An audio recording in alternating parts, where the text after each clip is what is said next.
चेन्नई गेलं, पार्टी गेलं, सगळंच गेलं. मग लढा आता कमळाबाईवर. अशी परिस्थिती येणार आहे आता काळामध्ये. कमळाबाई बद्दल कोण कोण बोलायचं पूर्वी? लय भारी भारी भाषण होते, लय भारी वाटायचं आपल्याला. मला एक कळत नाही बाबा, एवढं तरी भूमिका कशी लोक बदलतात. पूर्वी काय ते आता कसं वाटतंय, काय वाटतं काय नाही. पूर्वी वेगळं बोलायचे, आज काहीतरी वेगळं बोलतात. मग पुढे बसणाऱ्या लोकांना सुद्धा कळत नसेल, अरे काय चाललंय, पूर्वी काय ना आता काय. ते राज ठाकरे साहेब कसे टीव्ही लावायचे, व्हिडिओ लावायचे, जसं मोठ्या मोठ्या सभेमध्ये आपण व्हिडिओ लावतो तो व्हिडिओ. अशी परिस्थिती येणार. अरे भूमिका फिक्स नाही. पूर्वी आदरणीय पवार साहेब हे मोठे नेते आणि आज काय तर मोदी साहेब पूर्वी मोठे नेते. पूर्वी मोदी साहेबांच्या विरोधात तुम्ही बोलला आणि आज आदरणीय पवार साहेबांनी ज्यांनी तुम्हाला उभं केलं त्यांच्या विरोधात तुम्ही बोलताय, म्हणताय मोदी साहेब मोठे.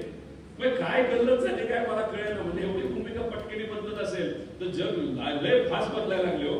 म्हणजे आम्ही सत्ता बघितली 5 वर्षात, आम्ही विरोध पण बघितला, आम्ही कुटुंब फुटताना बघितलं, आम्ही पार्टी फुटताना बघितली, आम्ही करोनासारखा काळ बघितला. काय काय बघायचं राहिले काय माहिती. 7-8 महिने राहिले. पण एक तुम्हाला सांगतो आणि खरं सांगतो की 2024ला एक तर आपले सगळ्यात जास्त खासदार निवडून येतील, पण 2024ला आपल्या या महाराष्ट्रामध्ये इथं असणारी स्वाभिमानी जनता भाजपला बाहेर ठेवणार. महाविकास आघाडीचं सरकार हे आपल्या या महाराष्ट्रामध्ये आल्याशिवाय राहणार नाही, हे आपल्या सर्वांना इथं सांगतो.